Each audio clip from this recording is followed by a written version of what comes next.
Hi, in this tutorial we will see how to configure local and remote monitoring of Solaris OS by using Patrol for Solaris. To begin the configuration, select Solaris as a monitoring solution. Select the version. Select the Solaris monitoring monitor profile. The Solaris infrastructure monitor type enables remote monitoring of your Solaris OS. The Solaris local OS monitor type enables local monitoring of your Solaris OS. To begin with, we will see how to perform local monitoring of the Solaris operating system. I'll select the Solaris local OS monitor type and proceed with the configuration.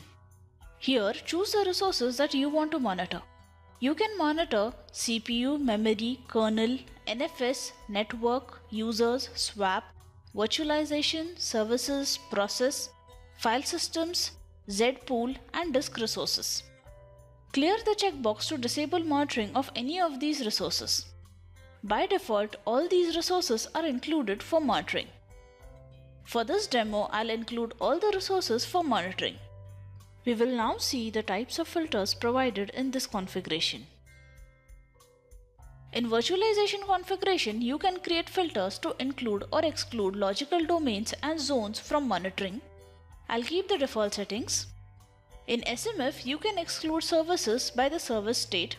By default, the services with legacy and disabled state are excluded from monitoring. You can also include or exclude services based on the service name. I'll keep the default settings. In process configuration, you can configure processes and perform some advanced configuration to streamline your process configuration. For this demo, I'll add the Patrol agent process for monitoring. I'll enter the process name string. I'll keep the default settings and save this configuration. In file systems configuration, you can filter file systems based on the file system name or file system type.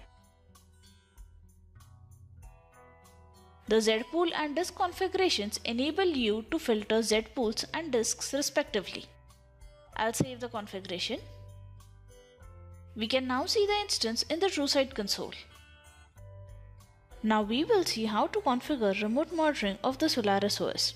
Select the Solaris infrastructure monitor type.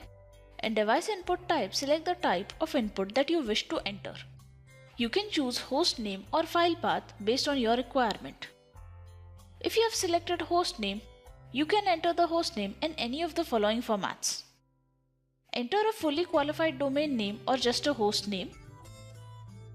You can also enter an IP address of the machine that you want to monitor. The third format is host name or an IP address with a published host name. Also, if you want to apply the same configuration for multiple hosts, you can enter a comma-separated list of hosts or IP addresses that share the same credentials. If you have selected file path, you can configure the hosts from a file.